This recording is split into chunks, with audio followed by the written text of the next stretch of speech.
the famous Jackson Hole, Wyoming.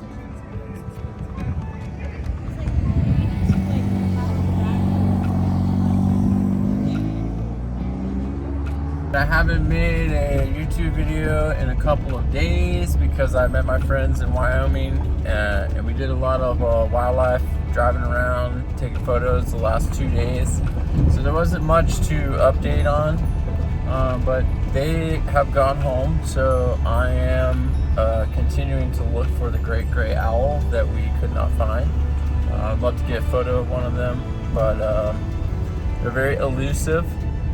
We did, however, get some moose, some bears, some antelope, bison, quite a few nice photos of animals, and I'm going to concentrate here in the Tetons the next day or two on landscape photos so that I can, the Tetons is very beautiful, and then I think I'm going to go north to Montana.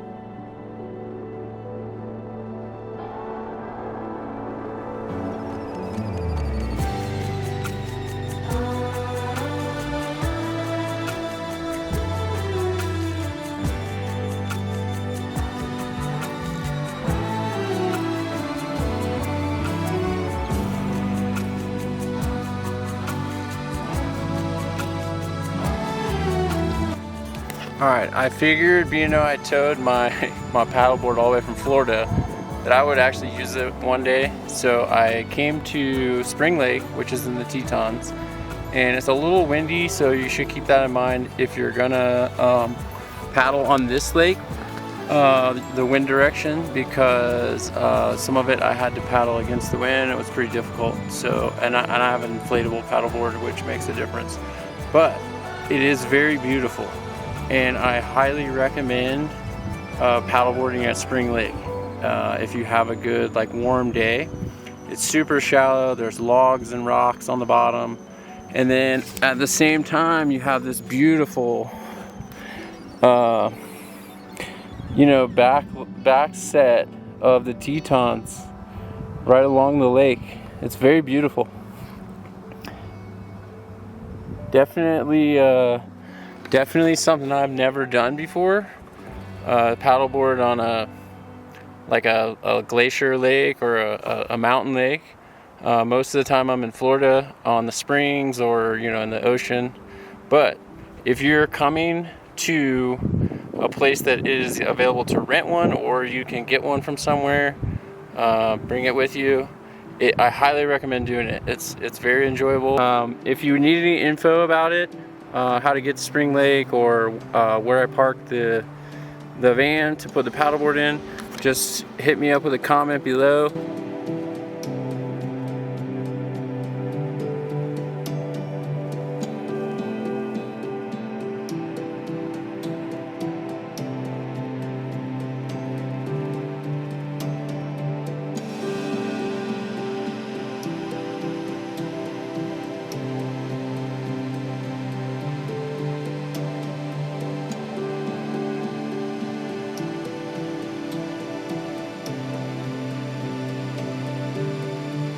I'm here in the Hatchet Creek area. I'm gonna set up camp. Got a nice spot with a beautiful view. I'm not sure if I'm gonna have a fire, but I got it set up. It's a little windy for that, and there's a wildfire pretty close to here, so I don't want to, start more trouble.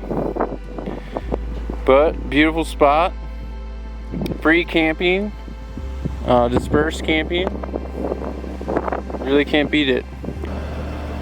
This is the world famous Oxbow Bend, and I have quite a few photos from here, but you see it's got a very nice tree line with the mountains in the back. Unfortunately you can't see Grand Teton, but very photographed, as you see.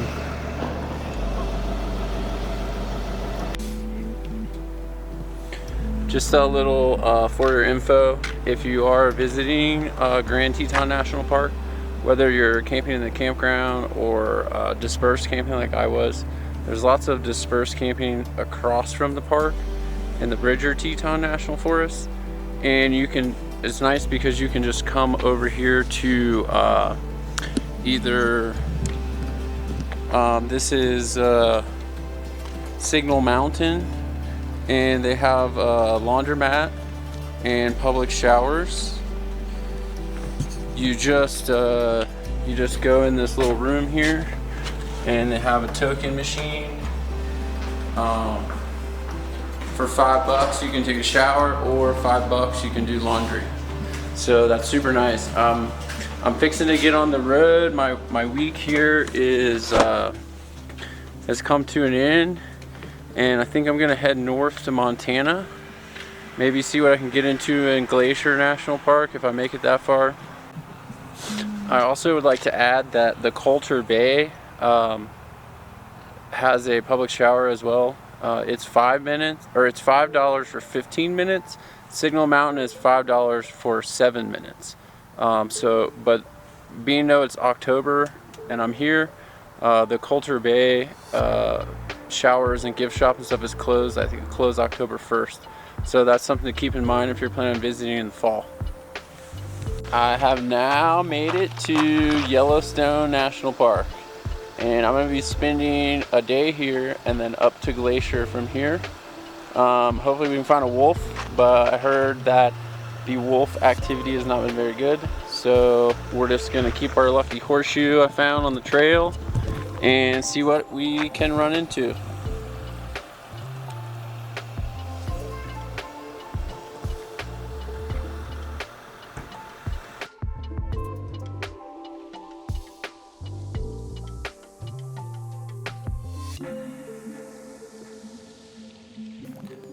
We arrived here at Avalanche Lake. I got in kind of late last night, so we didn't do any big crazy hike. This one's just a couple miles, but it's very pretty. Just snapping some photos. And we got some kids throwing rocks in the water, so they're messing me up. But anyhow, very pretty lake. Very short, hike, just a couple miles from the parking lot, but also very popular, so keep that in mind if you come to visit. Wood, and the thing is huge.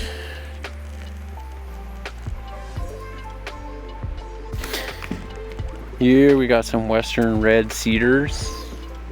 These things are also massive. Kind of reminds me of being in Northern California with the redwoods, but not quite as big as the redwoods. But definitely very cool to see. If you're in the area, you should definitely stop by.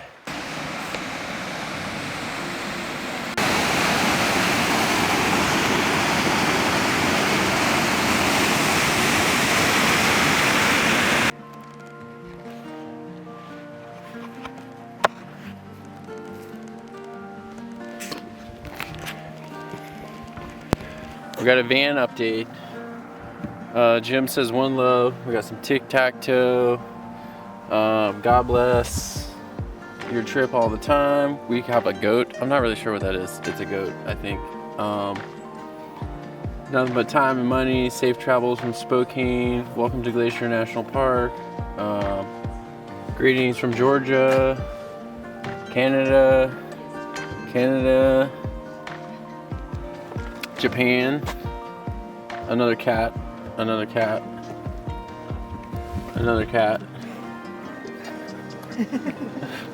And Captain Tyler, that's from Florida, which is kind of weird because I'm from Florida. I probably know him somewhere.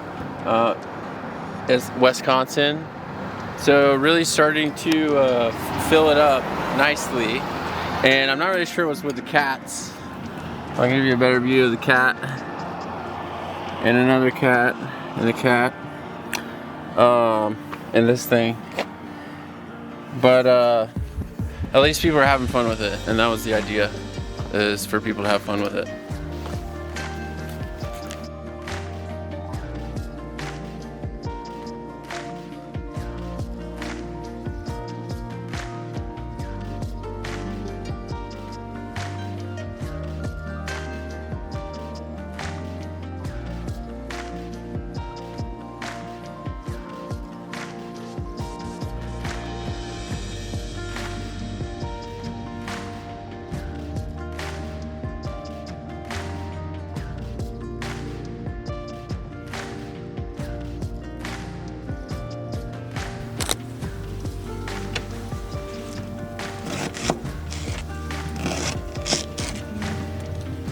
Alright, we got some tacos going again tonight. I know I made tacos a few nights ago in the Tetons, but I still had some stuff left over from that. It's going on the GSI.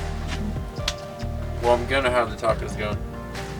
And we're gonna have a nice meal tonight instead of PB&J.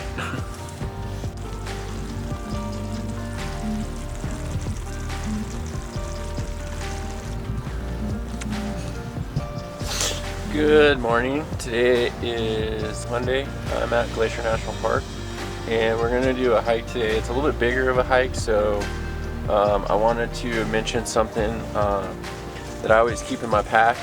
This is a venture medical kit, and it's very important to have some sort of first aid kit. This happens to be very compact and lightweight, so that's why I chose that. I will attach a link below if you want to check out this product and the other products they have. But you know, some people like to hike super lightweight, but I carry a bigger bag. You know, this is part of my kit to make sure that I don't get stranded somewhere and not have you know, anything from a basic cut to, you know, more serious medical need. And if you didn't have some kind of first aid, you'd be in big trouble. So very important, always keep this in my bag.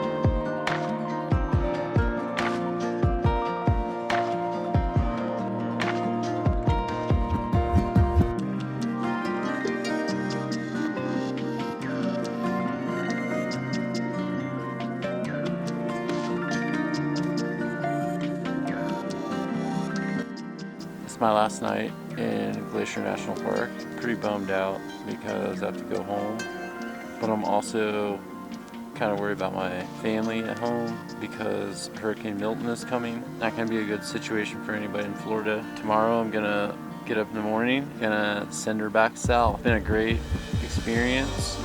I think maybe I'm gonna try to do it again next year or in the summer if I can. See if maybe I can do this full time. I took a lot of great pictures. I saw a lot of cool things that I think that people would be interested in. Just a bummer I gotta go home, you know. That's how it goes, I guess.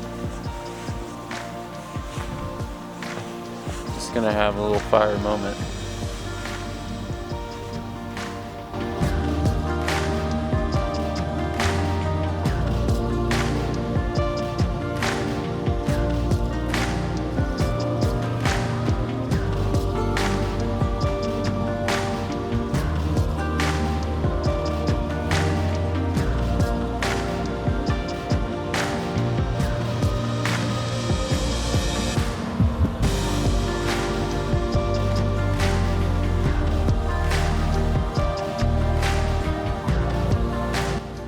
Today is Thursday. I'm on my way back from Glacier National Park, and I made a stop in, I guess it's northeast Wyoming, at this place called Devil's Tower. It's pretty neat. I don't think I'm going to do the hike, but I did see some eagles on the way in and a bunch of prairie dogs and some deer, so that's pretty cool. Definitely a worthwhile stop if you're going to be passing through the area.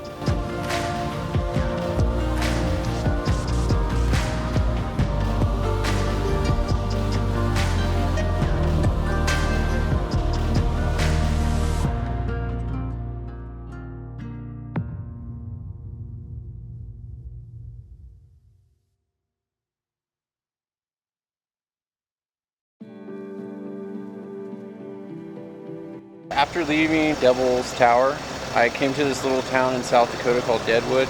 I watched a TV show when I was growing up called Deadwood, so I thought it'd be kind of cool to stop here. It's actually a really cool town. It's a very old western town. It's where Wild Bill got shot in the saloon. So you can go in the saloon. It still kind of has like some memorabilia in there, but very cool town. And apparently it's a big motorcycle place because it's close to Sturgis, but nevertheless, very cool stop, very historical place.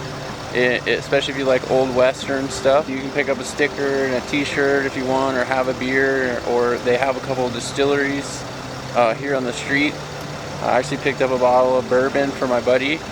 So very cool place. Definitely would recommend stopping to check it out. Not sure I'd spend 2 weeks here, but definitely a cool place to look at.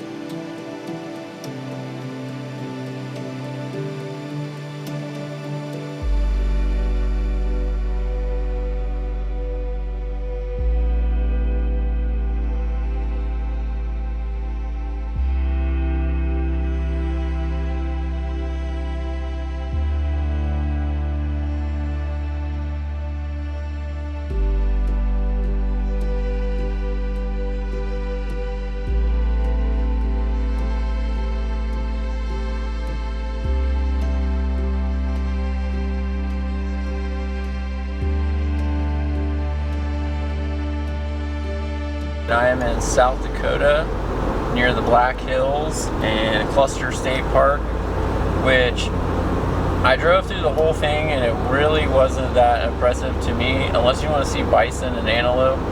It costs like 20 bucks to get into Glacier State Park. It's pretty much just wide open plains with some buffalo ranch in the middle, bison ranch I guess you could say. I'm sure people will correct me on that, but unfortunately, I have to head back to Florida because of the hurricane and having to get back to take care of some stuff. And I was planning on coming back anyway this week, but I'm just going to try to pick up the pace on that a little bit, I guess. So there's not much... turn right onto US 385. There's not much to show you from South Dakota, unfortunately. It is kind of a cool place. I really like that town of Deadwood, and like it's a great place to ride motorcycles, I guess. Lots of curvy roads. But I'm gonna be kind of skipping it along back to Florida, so I will try to update if I see anything cool along the way. But I think it's probably gonna be mostly cornfields, farming stuff. But anyhow, I gotta make the trip. I think next year I'm gonna try to do a longer trip maybe, so that I can stay in some of these places a little bit longer. And I have a whole list of stuff now that I want to do as far as like upgrades to the van and things that I would bring next time. So I'll when I get home I'll make a summary of the trip for everybody. Alright, we're headed into Nebraska. Never been in Nebraska before. Hopefully there's something other than grass to see, but I don't think there is. So I have an interesting question. If that is South Dakota and that is Nebraska, then who owns this piece in the middle? What state is that? Good morning. Just an update on the drive. I made it from South Dakota to Arkansas today, or not Arkansas, Kansas, the first day. So that was pretty good. I had to drive into the night a little bit until like 11 o'clock at night, I think. But I got this campsite because it said it had a shower. Obviously the public people know about it because there was 2 or 3 people using the shower, so I had to wait for it. And then when I got in it, there was people jiggling the handle, and I don't think there's very many people at this campground. All the cars were just parked by the shower, and then they just left afterwards. So I think the lower income people in this area probably use the shower. So I will attach a link below, or not a link, but I'll put in the description which campground this is, so people, if you don't want to experience that, then you don't have to. Thank you for following. I'm gonna get back on the road today, just having some coffee. I'm gonna try to get to Arkansas today. I think I might rent a cabin just to kind of do my laundry before I get home, because there's no power where I live due to the hurricane. They're expecting it 1 to 2 weeks out. that's something I'm gonna have to deal with when I get home, but I would rather it be fully charged, you know, when I get home. So we'll see what happens and see if I can find a little cabin somewhere on my way home. All right, coming at you from Arkansas now. I made it through Nebraska. What a miserable drive Nebraska is. And I stopped at a nice Mexican restaurant for lunch. You know, got a good warm meal because I haven't had that in a while. So I was planning to be at this place a little bit earlier and cook some cheeseburgers, but I got hung up in the rice fields of Arkansas. The roads are not that great, so I'm just gonna make a chicken Alfredo. I never had the chicken Alfredo, but I'm gonna try it. Before you put the hot water in here, you gotta take this guy out. I mean, I guess you don't have to take it out, but it's definitely not edible. Tomorrow I'm headed to Alabama, and I have an Airbnb so I can do my laundry and stuff, because we still don't have any power in Florida from what I understand. It's not going to be back for a week or two. So I wanted to get everything cleaned up in the van and stuff like that from being gone for a month before I get back there. Also, pro tip, get a measuring cup, because I always just guess and I'm not very good at guessing. And then you get what we have here, what's called runny. It is very runny chicken Alfredo.